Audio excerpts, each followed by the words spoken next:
행정안전부 내 경찰국 신설을 위한 시행령 개정안이 국무회의를 통과했고 정부와 경찰의 갈등은 더욱더 깊어지고 있습니다. 윤석열 대통령은 경찰의 집단 반발에 대해서 중대한 국가기강 문란으로 규정을 했습니다. 정부와 경찰 조직 간의 예사롭지 않은 갈등에 정치권 공방도 더 가열되고 있습니다. 네, 추은호 해설위원 나오셨습니다. 네, 어서 오십시오. 예, 안녕하세요. 네, 시행령 개정안이 오전에 국무회의를 통과했습니다. 그렇게 되면 다음 달 2일, 다음 달이라고 했지만 다음 주, 그렇습니다. 다음 주 공포와 동시에 곧바로 시행이 되는 거죠? 그렇습니다. 이제 행정안전부 내에 경찰국이 신설이 됩니다. 그러면은 총 16명인데 치안감이 국장이고요. 네. 그리고 과가 3개가 있습니다. 16명 중에 모두 인원은 16명인데 16명 중에 경찰관은 12명입니다.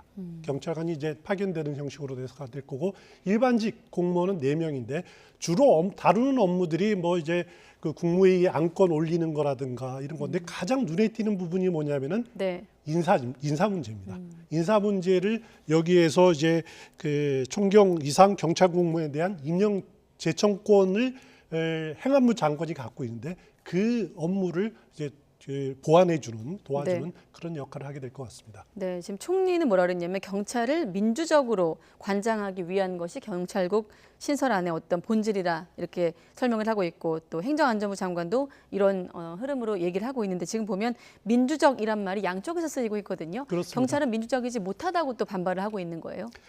뭐냐면 이제 네. 그 경찰과 또 야당에서 주장하는 것은 네. 과거 내부부 산하에 우리가 이제 치안본부가 있지 않았습니까? 정권의 군사 정권의 요구에 따라서 이렇게 어떻게 보면은 경찰이 앞장서는 주구 역할을 하는 흑역사를 가지고 있다라는 거죠. 그것이 다시 반복되는 것 아니냐? 정부가 어떻게 보면 입맛에 맞게 통제하려는 것 아니냐? 경찰을 통제하려는 것 아니냐라고 하는 그런 우려를 갖고 있습니다. 네. 반면에 정부와 여당 입장에서는 지금 경찰의 권한이 너무 비대해졌지 않느냐. 검경 수사권 조정으로 경찰의 수사권이 엄청나게 커졌고 그리고 이제 국가정보원이 갖고 있던 대검수사권도까지 갖고 있고 그렇게 엄청난 권한을 갖고 있는 경찰을 민주적으로 통제할 수 있는 수단이 지금 마땅치 않다라는 거죠. 거기다가 과거에는 인사 문제, 네. 청와대 민정수석실을 통해서 경찰의 인사를 이렇게 어떻게 보면 좌지우지했는데 이제 민정수석실이 없어지지 않았느냐? 네. 그러면은 법이 규정한 대로 행안부 장관이 제청권을 행사하려면은 행안부에서 공개적으로 공식적인 기구를 통해서 경찰의 인사를 들여다볼 필요가 있다라는 것이 정부 여당의 논리고 그 부분에서 이제 서로 맞닿아서 이렇게 충돌하는 부분인 것 같습니다. 네, 다시 한번 보면 이제 경찰국 신설의 가장 큰 이유를 행정부 장관도 밀실 행정 차단으로 꼽고 있습니다. 일선 경찰들이 오해하는 부분들이 바로 불실될 거라 이렇게 표현을 하고 있는데 이런 행정안전부 장관의 어떤 입장은 어떻게 좀 볼 수 있을까요? 일단 제일 문제는 이제 인사 문제 그리고 수사에 개입할 수 있느냐라는 문제 그 크게 두 가지일 겁니다. 네. 근데 이제 인사 문제는 지금 어떻게 돼 있냐면은 우리 경찰 공무원법에 보면은 총경 이상의 인사권은 그 경찰청장의 추천을 받아서 행안부 장관이 제청하고 그리고 대통령이 임용할 수 있게 돼 있습니다. 네. 임용은 문제는 그렇고요. 그렇지만 이제 전보 문제, 총경 이상급의 전보 문제는 총경의 전보는 경찰청장이 하도록 돼 있습니다. 그리고 네. 경정 이하는 경찰청장이 임용과 전보까지 다 할 수도 있도록 되는데 이제 청와대 민정수석실이 없어지니까 과거에는 경찰청장과 민정수석실에서 이렇게 이제 알아서 인사를 했는데 그러면은 민정수석실의 그 기능이 없어지면은 경찰의 인사는 그럼 경찰을 마음대로 하느냐라고 하는 그런 문제가 생기는 거거든요. 네. 그것을 이제 행안부에서 제청권이 있는 행안부 장관이 행사를 하겠다. 그러기 위해서는 별도의 조직이 필요하고 이 경찰국을 만들겠다라고 하는 겁니다. 네. 그 부분은 이상민 장관의 그 논리가 일견 타당해 보이는 측면들이 있어요. 그런데 경찰이 그 우려하는 거는 뭐냐면은 이렇게 행안부 장관이나 정부에서 경찰의 인사권까지 다 가져가면은 수사에 영향을 미치는 것 아니냐라는 겁니다. 지금 현행법에는 행안부 장관이 경찰 수사에 영향을 미칠 수 있는 근거가 없습니다. 그런데 그 인사를 토대로 그 영향을 미치는 것 아니냐라고 하는 부분들을 우려하고 있는 거고 네. 또 이상민 장관이 과거 언론과 인터뷰를 보면은 개별 사건에 대한 그 수사 지휘라든가 이런 건 안 하겠지만은 국민생활과 관련된 포괄적인 수사 지휘는 할 것처럼 또 발언한 대목들도 여러 부분들이 있었거든요. 네. 그런 부분들이 또 오해를 키운 측면도 있습니다. 그렇기 때문에 뭐 지금이라도 이상민 장관이 경찰 수사에 대해서는 일체 관여 안 하겠다라고 하는 의지는 좀 더 기회가 될 때마다 명확히 할 필요가 있지 않느냐는 생각이 됩니다. 네. 그렇다 보니 경찰의 반발은 계속 격화하고 상당히 거세지고 있습니다. 지금 보면 전체 구성원의 14만 전체 경찰 비율을 확대 추진하는 것으로 이제 알려지고 있는데 지금 보면 지휘부의 어떤 강경한 입장과는 점점 더 멀어지고 반발은 더 거세지고 있거든요. 그렇습니다. 네. 8월 2일까지 시간은 별로 없는데 어떻게 좀 접점을 찾을 수 있을까요? 일단 30일에 그 경찰 전국 경찰 회의가 지금 열린다고 네. 또 소집돼 있습니다. 거기에 얼마나 현장에 참여할지 모르겠지만은 그래도 지금까지 이렇게 기세를 보면은 상당한 경찰관들이 여기에 동의를 표하고 의견을 드러냈을 것 같은데 네. 일단 경찰관들의 불만은 뭐냐면은 이렇게 경찰국을 만드는 과정에서 경찰의 의견을 안 들었다. 일선의 의견을 제대로 안 듣고 속전속결로 밀어붙였다라는 그런 불만이 하나 있고요. 네. 또 하나는 앞서 말씀드렸듯이 이제 그 경찰국이라는 그런을 통한 행정 통제는 역사적 퇴행이다. 과거 치안본부로 돌아가려는 것 아니냐라고 하는 우려가 담겨 있는 겁니다. 이렇게 경찰이 정권의 죽은 노릇을 안 하겠다라고 하는 그런 기계, 그런 의지는 정말 박수칠 만한 거죠. 하지만 경찰 마음대로 하겠다.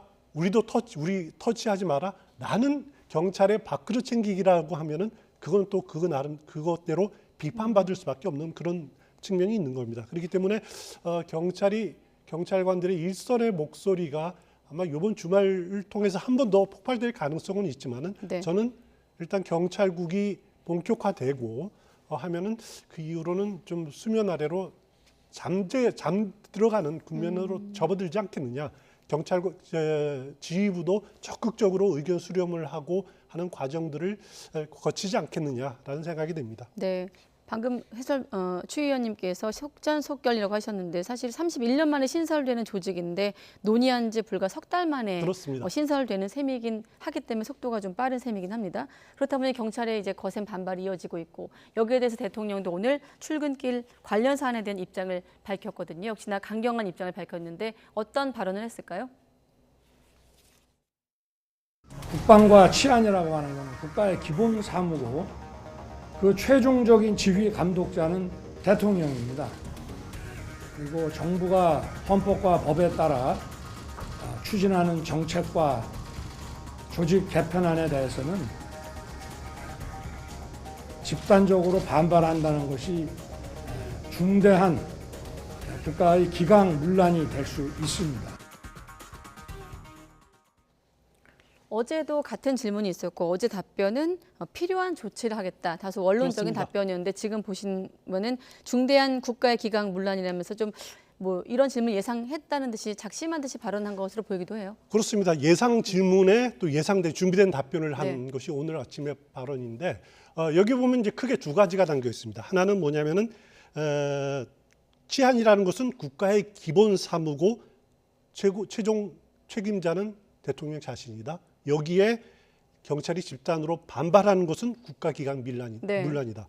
그러니까 경찰의 지금 반발이 의견을 제출하는 과정이 아니라 이거는 어떻게 보면 집단 항명으로 보고 있는 거죠. 그렇기 때문에 국가기강 문란이라는 표현을 쓴 거고요. 네. 또 하나의 문제로 지적되는 것이 정부조직법을 건너뛰고 대통령령으로 어떻게 이렇게 직제 개정안을 만드는 것은 또 잘못 아니냐라고 하는 주장이 있거든요. 네. 여기에 대해서 대통령이 오늘 표현한 표현을 보면은 헌법과 법에 따라 추진하고 있는 조직 개편안이라는 표현을 썼습니다. 그러니까 그 행정안전부의 경찰국 신설 이거는 문제가 없다라는 것이 대통령의 의중을 이렇게 표현한 것이 아닌가라는 생각이 됩니다. 네, 사실 이 국기문란 발언은 6월 23일 경찰의 치안감 인사번복 논란 이후 지금 두 번째 나온 건데 공교롭게 둘 다 경찰을 향하고 있습니다. 자, 대통령이 국기문란을 발언했다는 건 굉장히 무게감이 있는 거거든요. 그렇죠. 네. 대통령이 국기문란이다, 국가 기강 문란이다라고 이렇게 표현을 해버렸으니까 집단 반발에 대해서 일선 그 경찰 지휘부가 택할 수 있는 다른 카드가 없습니다.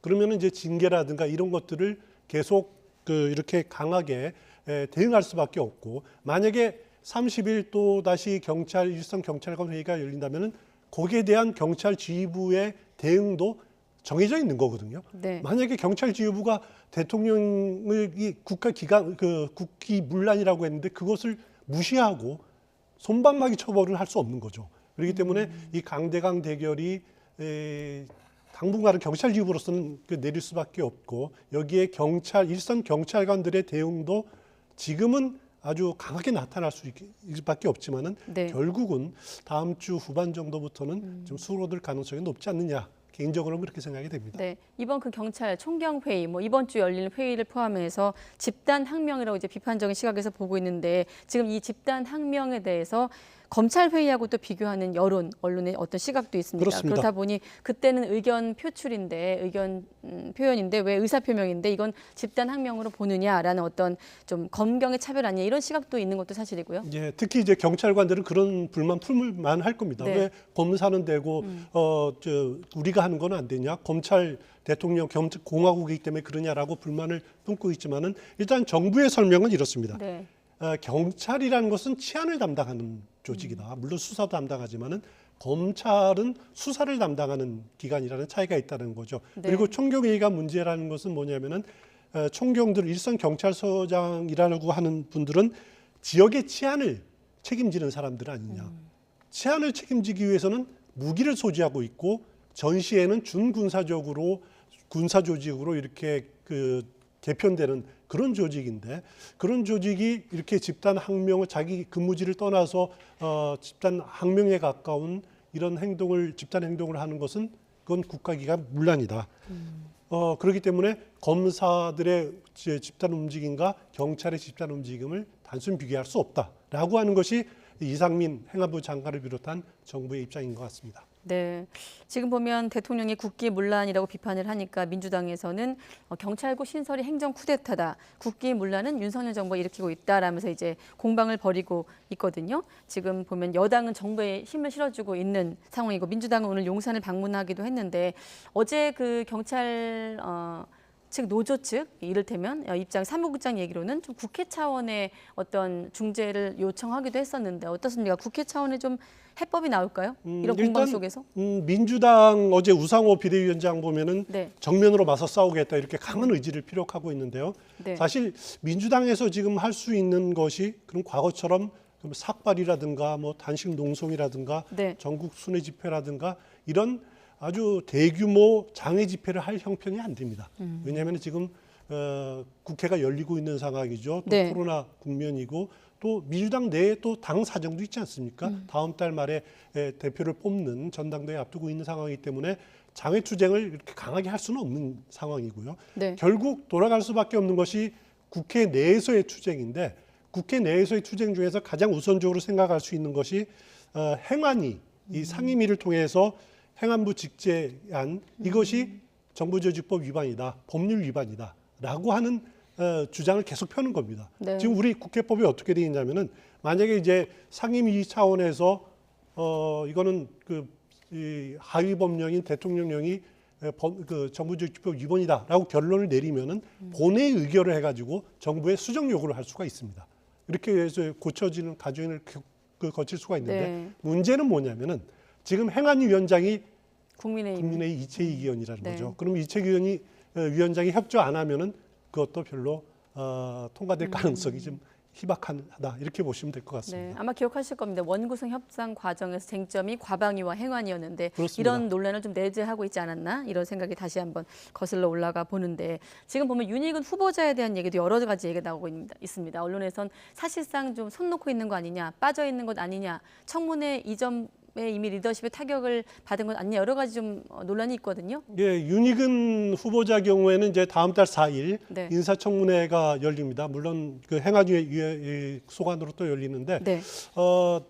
윤희근 후보자가 후보자 신분이지만은 보다 적극적으로 나서서 일선 경찰들 목소리 좀 듣고 수렴하고 또 그걸 반영을 하고 하는 그 과정들을 좀 거쳤으면 어떻겠느냐, 이런 생각도 개인적으로 합니다. 일단 네. 인사청문회에서는 굉장히 어깨가 무겁죠. 야당 공세에 맞서야 되고, 또 정부 여당의 또 발을 맞춰야 되고 또 내부 반발은 또 다독여야 되는 이런 힘든 과정을 겪어야 되는데 가장 중요한 거는 국민들을 설득해야 됩니다. 국민들에게 이게 뭐가 올바른 건지를 제대로 설명해야 되는 그런 과정들을 겪어야 되는데 지금 초반에 지금까지 대응하는 거 보면은 너무 존재감이 희박한 것 아니냐 그런 부정적인 시각도 있는 것 같습니다. 네, 경찰 내부에서 원성도 좀 많이 나오고 있더라고요. 그렇습니다. 아무튼 이 경찰국 신설 논란은 일단 토요일 30일 기점으로 회의를 좀 봐야 될 것 같고 그다음에 2일 날 이제 공포 예정인데 그때까지 한번 기점을 중심으로 한번 추이를 지켜보겠습니다. 자, 오늘은 오전에 이제 한동훈 장관에게 법무부 업무 보고를 대통령이 받았고 이에 앞서 이제 관심을 모았던 게 대정부 질문이었어요. 어제 한동훈 장관과 전임 법무부 장관이었던 이제 박범계 의원, 네, 이른바 투샷이 설전이 볼만했다 이런 평가가 나왔는데 마침 오늘 박범계 의원이 관련해서 소회를 밝힌 부분이 있거든요. 잠깐 들어보시죠.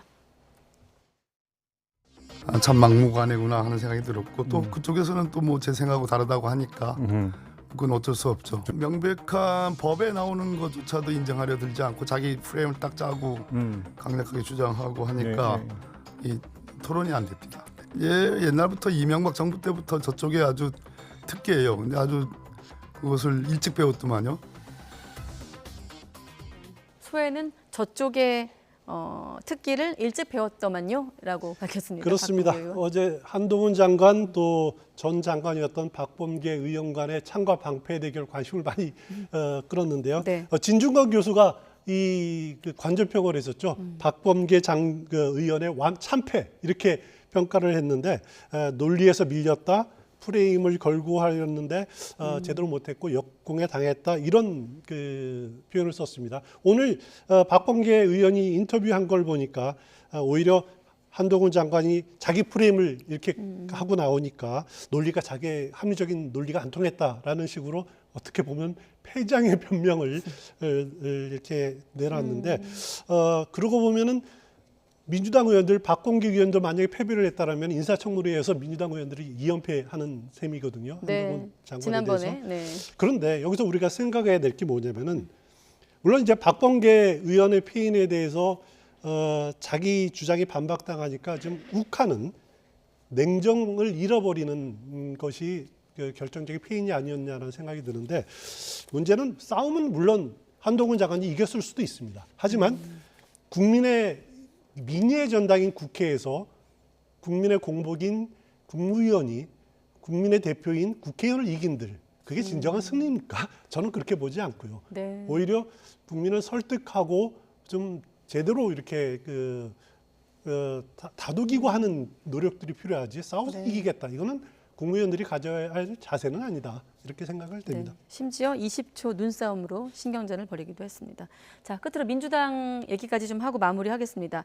자, 8월 전당대회 컷오프가 이틀 앞으로 다가왔고 당대표 후보자가 이제 3명으로 압축이 됐는데 이렇게 되면 사실상 이재명 의원 외 2명 이렇게 누가 될지 관심을 모으는 건 아니겠습니까? 그렇습니다. 네. 일단 2명 누가 될지는 아직 좀 미지수입니다. 그거는 네. 정말 뚜껑을 열어봐야 되는데 예비 경선 경우에는 대표 경우에는 중앙위원회 70%, 일반 국민 여론조사 30%가 반영이 됩니다. 네. 지금 최근에 나온 한국사회여론연구소 여론조사를 보면은 일반 국민들을 상대로 했을 때 30% 반영되는 일반 여론조사 이재명 의원이 그 42%, 네. 2위가 박용진 의원입니다. 하지만 이건 일반 국민들을 대상으로 한 네. 거거든요.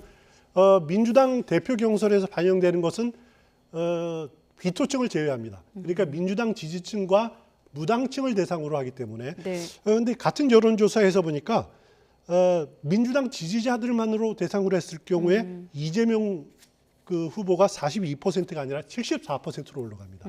그리고 박용진 의원 경우에도 14%가 아니라 6.5%로 내려가는 거죠. 그렇기 때문에 여론조사는 압도적인 이재명 그리고 별로 차이 없는 도토리 키재기의 다른 후보들 이렇게 될 가능성이 높고요. 결국 승부는 중앙위원회 70% 표결에서 갈라질 거다. 저는 그렇게 보고요. 그러면 나머지 두 사람이 누구냐? 간단하게 말씀드리면은 일단 박주민 의원 네. 친명계 아닙니까? 굉장히 불안할 겁니다. 왜냐하면 여론조사는 좀 높게 나올지 모르지만은 한 표를 행사할 수 있기 때문에 일단 여론조사상으로는 세 번째네요. 세 번째인데 네. 한 표를 행사할 수 있거든요. 중앙위원들이. 그러면 다 이재명한테 몰리지 친명계 표가 그 박주민 의원한테 오는 표가 제한적일 거라는 거죠. 그리고 이제 강병원, 서른 친문계가 밀고 있다는 두 사람. 이 두 사람도 이게 어떻게 보면 친문계 표를 가지고 굉장히 또 치열하게 싸울 겁니다. 그리고 강훈식 의원 경우에는 후보 경우에는 초선 의원들의 지지를 좀 받고 있다라는 것을 강점으로 내세울 수가 있고 김민석 후보 경우에는 정세균계 동교동계 남아있는 동교동계 지지를 받고 있다 이렇게 볼 수 있는데 결국 중앙위원회 표가 결정이 될 거다. 그럼 중앙위원회가 누구냐? 국회의원이라든가 당협위원장 또 지자체의 의장 그리고 자치단체장들 굉장히 민주당에 충성을 바쳐온 분들이 네. 이 결정을 할 거다라는 거죠. 그렇기 때문에 이들이 민주당의 핵심 인사들의 당심에 의해서 세 명이 이재명 플러스 두 명이 그 선출될 거다. 근데 네. 누가 될지는 뚜껑을 열어봐야 될 것 같다. 네. 여론조사는 큰 변수가 안 될 거다. 저는 개인적으로 생각합니다. 그러면서 이제 단일화 논의도 수면 아래로 가라앉았고 한 가지만 더 여쭤보면 자 박지원 전 비대위원장의 언급 이재명 의원에게 인천 계양을 공천을 압박받았다. 요거는 크게 변수가 되지 않을까요? 어떻게 보십니까? 별 변수가 안 되는 것 같아요. 일단 이재명 사법 리스크 또 이제 박지원 의원의 보궐선거 셀프 공천 폭로 네. 이것들이 어대명을 깨기에는 아직도 미약한 그런 움직임이 아니냐라는 생각이 듭니다. 네, 알겠습니다. 민주당 8월 전당대회 전망까지 추은호 해설위원과 함께했습니다. 고맙습니다.